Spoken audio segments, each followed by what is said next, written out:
Luto tayo na ngayon ng giniling. Yan natin sibuyas, bawang, kamatis.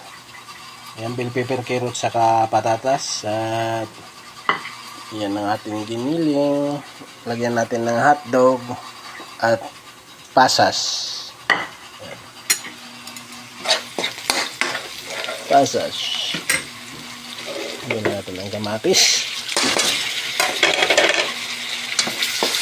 At mayroon na tayo dito green fish para kompleto.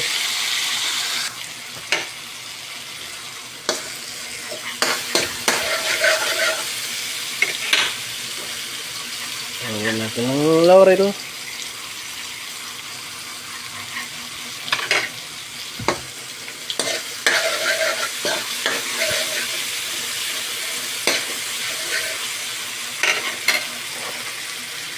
Lagyan natin itong giniling. Giniling.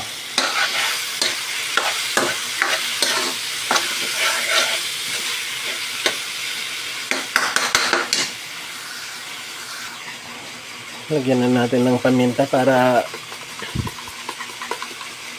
mabango.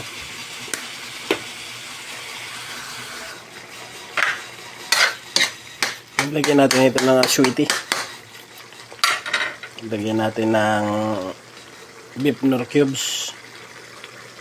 Kaya ilagay na natin itong carrots, patatas, at saka bell pepper.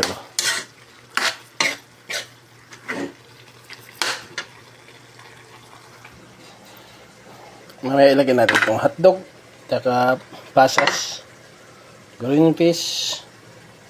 Lagyan na natin ng kaunting durog na paminta at kaunting asukal para may namis-namis.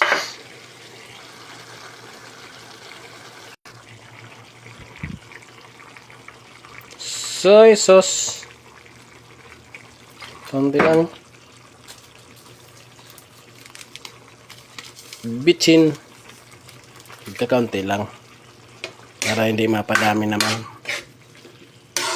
Tapos papatuyuin natin ito. Ayan.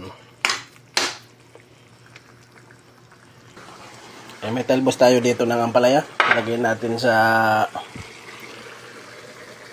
tinula.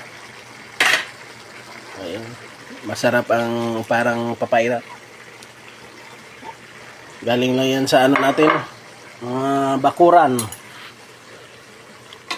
Ayan. Tinula. Para may sabaw. Ayun.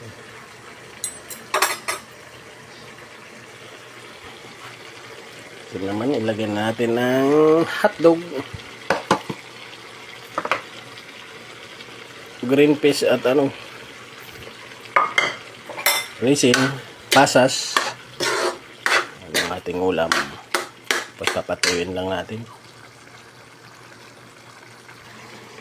Tinulang masarap, parang papaitan niya ng pait ng yung talbos ng ampalaya.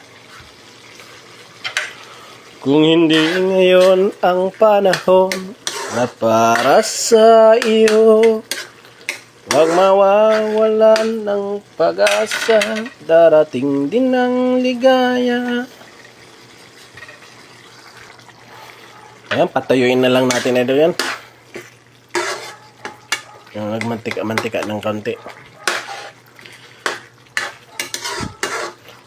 Back when I was a child, before life removed all the innocence, my father left me high and danced with my mother and me, and then